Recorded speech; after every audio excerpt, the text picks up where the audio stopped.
Guys, wow, wah gila. Jadi pagi ini pagi buat sini jam 8. Ya betul, itu nggak pagi-pagi banget ya, tapi kita pengen mendaki gunung di Hokage. Namanya ya lumayan ya, aneh-aneh dikit, di Mount Hokage.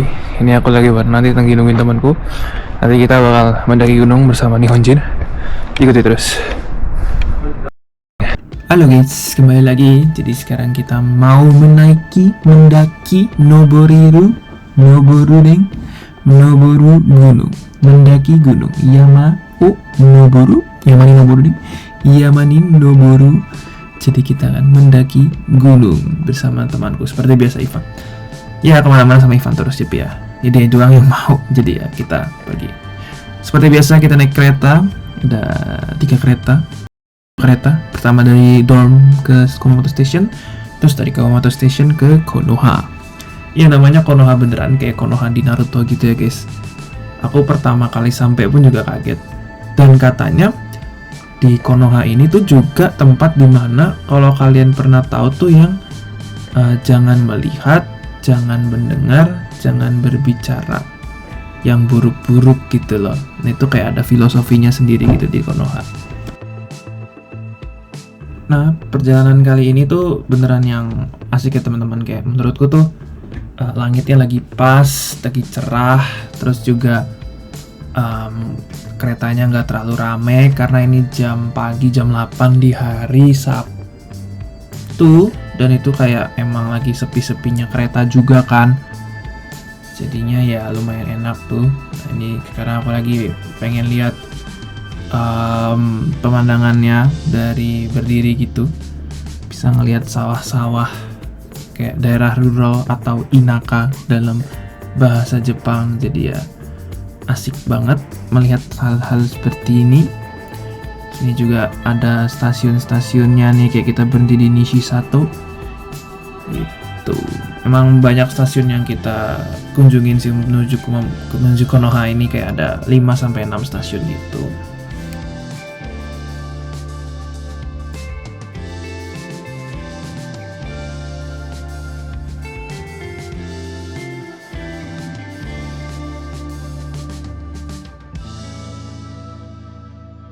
Nah ini kita pas sampai itu masih sekitaran jam 9-an gitu, 8.40-an kalau nggak salah. Nah karena kita waktu itu janjian sama orangnya tuh jam 10, kita ini pengen kayak explore tempatnya dulu. Tapi explore tempatnya itu maksudnya ya kita pengen explore supermarketnya ya teman-teman, aku sama Ivan. Dan kalau lihat-lihat ini stasiunnya lumayan kecil, tapi kayak ada sitting area, terus juga ada alat instrumennya nanti di kiri kita. Nah terus juga ini tuh yang aku bilang kayak ada sitting area dimana untuk kayak kalian bisa nungguin kereta tanpa harus kedinginan dan lain-lain. Sama ini juga udah masuk ke musim dingin ya teman-teman, aku udah pakai jaket sama heat tech karena ya emang dingin banget di saat itu. Nah ini masuk ke supermarketnya dia seperti supermarket biasanya. Ada bento, ada karage-karagean, ada daging-dagingan, ada roti, sayur-sayuran, ya seperti biasalah kayak supermarket kalian biasanya. Tapi surprisingly di sini tuh lebih murah ya teman-teman. Ivan pun beli daging babi, itu kayaknya harganya itu lebih rendah. Kayak maksudku tuh kayak misalnya 100 gram nah itu 120 yen. Itu dia beli untuk 130 yen gitu. Pokoknya kayak misalnya gramnya 600. Terus harganya 500-an gitu. Jadi kan harga gramnya tuh lebih rendah dibanding yennya. Jadi itu kayak hal yang lumayan jarang. Ini aku juga ngambil burger isi kroket sayuran sama keju gitu teman-teman. Yang menu vegan aja. Karena nggak terlalu paham toko-toko di sini. Dan bentonya pun ini tergolong murah ya, ini kira-kira kisaran 350 yen juga. Usually biasanya tuh 500 sampai 550 yen. Itu tipikal bento-bento yang ada di Jepang. Harganya kira-kira segitu ya, di supermarket. Kalau di konbini pun juga harganya segitu seingat lu.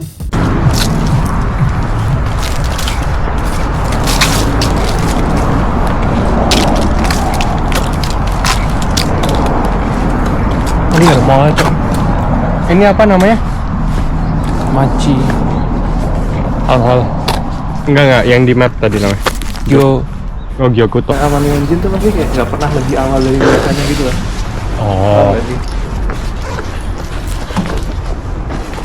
Kan katanya gitu orang Jepang. Kayak udah agak relax ya. Iya. Kebanyakan impor orang Indo.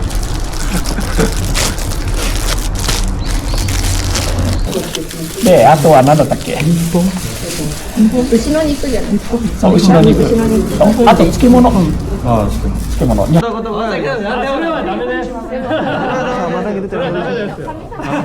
Sama kan cara nulis Indonesia. Cara nulis Indonesia.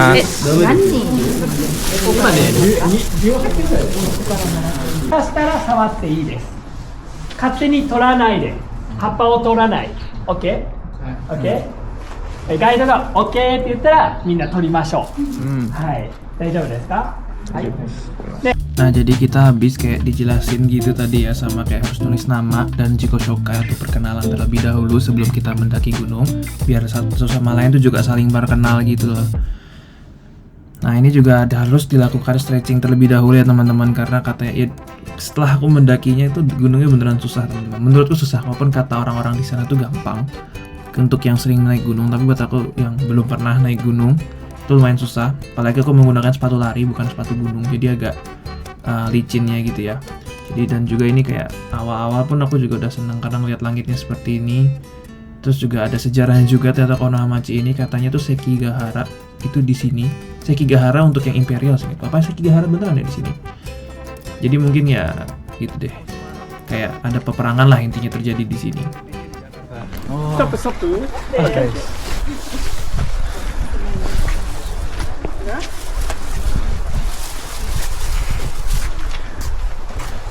Nah teman-teman, jadi setelah ini tuh lagi dijelasin gitu ya tentang sejarah tempat ini, terus juga siapa yang pernah ke sini dan lain-lain, kayak apa namanya, ada apa juga di kota ini, apa yang spesial dari Konoha. Jadi di sini tuh dia juga melakukan pemerataan pengetahuan tentang kota-kota yang mungkin jarang didengar orang-orang. Ya mungkin kalau kalian tahu Naruto tahu lah Konoha, tapi kan siapa sih yang tahu Konoha City di Jepang? Apalagi untuk Gaikokujin seperti kita atau orang luar seperti kita nih kan. Kebanyakan itu memang orang bekerja yang ada di sini yang Ryugakusei atau international studentnya itu nggak ada, karena memang kurang tahu juga ya kenapa aku udah ngajak teman-temanku tapi mereka tuh memang nggak mau ikut gitu. Jadi ya lumayan aneh juga, tapi ya intinya itu juga sebagai metode perkenalan gitu loh untuk mereka. Jadi nanti pas kita pulang harapannya adalah kita bisa kembali lagi ke sini dan makin membuat kotanya. Jadi pemerintahannya pun juga mengasih dana biar kota-kota seperti ini tuh bisa lebih seimbang gitu dengan pembangunannya dan lain-lainnya melalui turisme. Terus ini aku juga lagi bareng Mas Yordan, ini di kananku yang pakai baju merah. Beliau adalah pekerja di Jepang sudah 3 atau 4 tahun gitu. Bahasa Jepang dia pun udah lancar, masnya dari Salatiga. Aku belajar banyak jujur dari banyak pekerja di sini. Aku jadi makin bersyukur, aku jadi makin senang. Juga merasa senang banget sih karena ngelihat pekerja-pekerja Indonesia itu juga walaupun pekerjaannya itu juga yang bukan pekerjaan yang gimana ya, tapi pekerjaan yang memang pekerjaan halal dan baik, kayak membantu mengasuh orang tua dan juga kayak di manufacturing mobil, mesin gitu, jadi engineer, jadi teknisi. Menurutku itu juga pekerjaan yang baik dan bagus. Dan senangnya itu karena mereka mau coba untuk di luar Indonesia dan kayak di Jepang gitu, terus kayak belajar bahasanya dulu. Dan menurutku tuh itu nggak gampang, apalagi kan dari Salatiga yang dimana aku kurang tahu ya, mungkin exposure-nya terhadap kayak hal-hal seperti ini tuh lebih rendah dibanding kita yang di Jakarta. Jadi kayak merasa bahwa kita tuh yang ada di lokasi-lokasi Jakarta, Surabaya, Malang mungkin terus juga di kota-kota besar seperti Pekanbaru di Kalimantan dan lain-lain tuh, kita juga jangan mau kalah sama mereka yang punya minim informasi tapi bisa kerja di sini. Dan kayak makin senang aja gitu karena lapangan pekerjaannya kan kalau mereka datang ke sini semakin terbuka di Indonesia. Jadi ya begitu teman-teman, jadi kayak senang aja gitu loh lihat pakai sosok-sosok seperti Mas Jordan dan lain-lainnya yang sangat yang sedang berjuang ya saat ini di Jepang gitu. Terus ini aku juga sedang atau ngapain lagi dengerin, kayaknya bukan berjuang ya teman-teman, lagi dengerin penjelasan mengenai kayak pohon gitu. Jadi kita tadi tuh kayak dikasih bingo card gitu, jadi kita harus kayak nebak-nebakin, bukan nebak-nebakin sih, kayak nge-spotted-spotted-in gitu, kayak ini yang ada di kartu ini kan gitu, iya benar itu yang di kartu itu. Terus hadiahnya penjelasan, nah jadi ini banyak penjelasannya gitu. Menurutku bagus sih penjelasan ini, jadi kayak kita bisa tahu banyak lagi tentang Konoha ini. Aku belajarnya nggak rutin sih, jadi kalau mau aja gitu belajar. Dulu sebelum kesini udah N4, terus setengah tahun di sini N3, terus ini baru belajarnya pelan-pelan.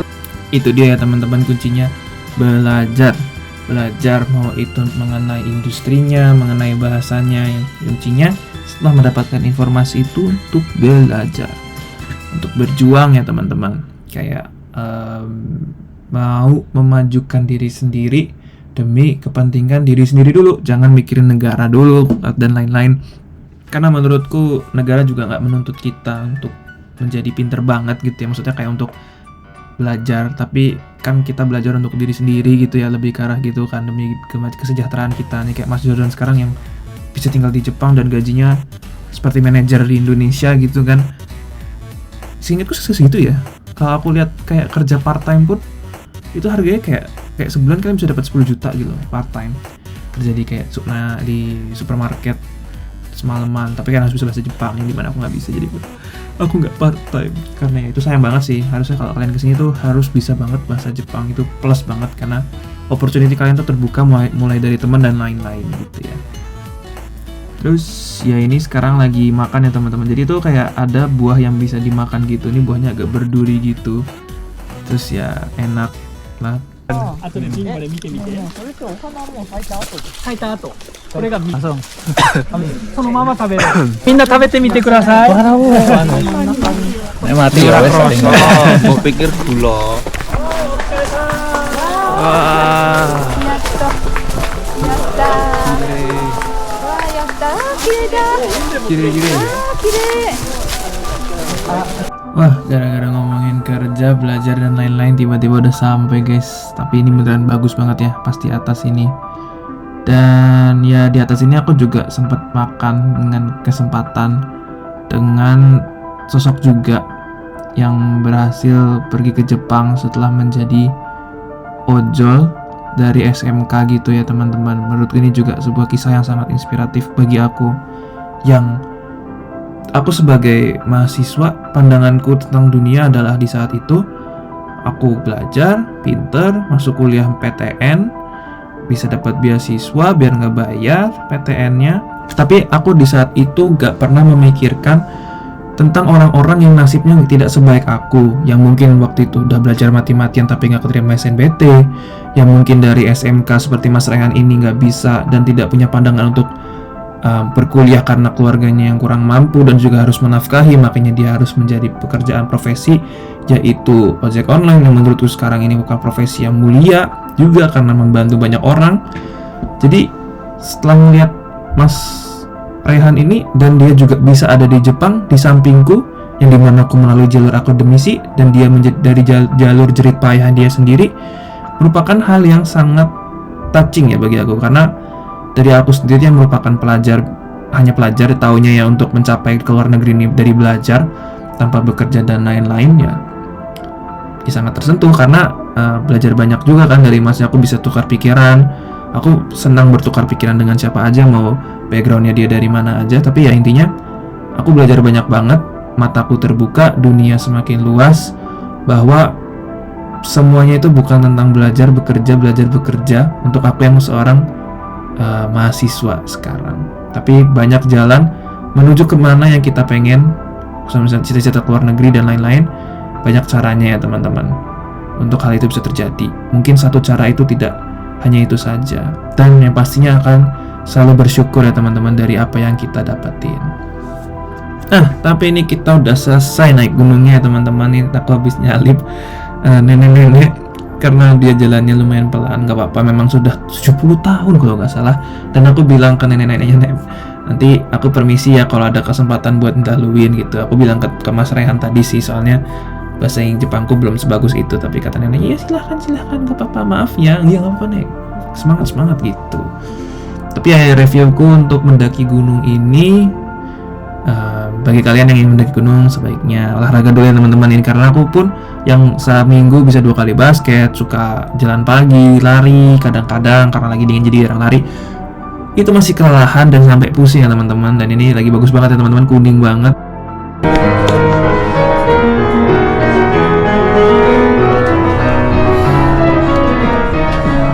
Ya, akhirnya aku dan Ivan selesai ya teman-teman mengikuti acara naik gunung ini, dan kita pengen belanja-belanja nanti, kayak pengen beli barang-barang sama ngeliat Christmas marketnya yang ada di Kumamoto. Tapi intinya kita seneng banget teman-teman dengan mendaki gunung ini karena bertemu orang-orang yang luar biasa tadi, orang-orang perjuangan, orang-orang yang sedang berjuang, semuanya berjuang, mau kalian belajar, kalian bekerja, semuanya sedang berjuang demi masa depannya. Jadi kita sangat refreshing ya, karena kita sering ketemu teman-teman kita yang internasional dari Perancis dan lain-lain tuh. Dengan exchange ini menghabiskan waktunya untuk minum-minum, party-party, yang bukan berarti itu hal yang buruk, tapi kan kayak ada hal yang lain yang bisa dilakukan selain hal tersebut gitu. Sini kita pertama kali naik tram ya teman-teman. Aku pertama kali naik tram, harganya 180 flat, jadi kayak sekali misalnya harga 5.000 rupiah gitu ya. Di Trans MRT juga nggak sih guys, kayak flat gitu harganya, kayak mau kemanapun kalian tetap bayar 5.000. Misal dari, nggak tahu lagi rute MRT, misal dari Pasar Minggu ke Pasar Santa, nggak tahu deh, pokoknya kayak sejauh manapun harganya sama gitu nggak sih guys. Nah ini udah sampai di Christmas marketnya ya teman-teman, tapi kita pengen belanja dulu. Ini kayak udah banyak shop-shop gitu, kayak ada churros, ada kayak snack, ada pizza, ada minuman pastinya kan, ini di Jepang kayak ada bir yang lumayan besar. Sini habis belanja daging sapi teman-teman dengan lemak-lemaknya, itu enak banget ya teman-teman. Terus ya setelah itu selesai, packingin lagi, masukin ke dalam daging sapinya ke dalam kayak tas bag gitu, shopping bag ya teman-teman, biar tidak menambahkan sampah plastik. Tapi ya itu aja teman-teman untuk trip kali ini. Makasih banyak udah nonton, dan bagi kalian yang lagi berjuang mau menuju ke Jepang, mau menuju ke negara tujuan kalian untuk bekerja, untuk belajar dan lain-lain, cuma di bawah teman-teman. Nanti kita saling mengasih semangat ya. Makasih teman-teman udah nonton. Bye bye.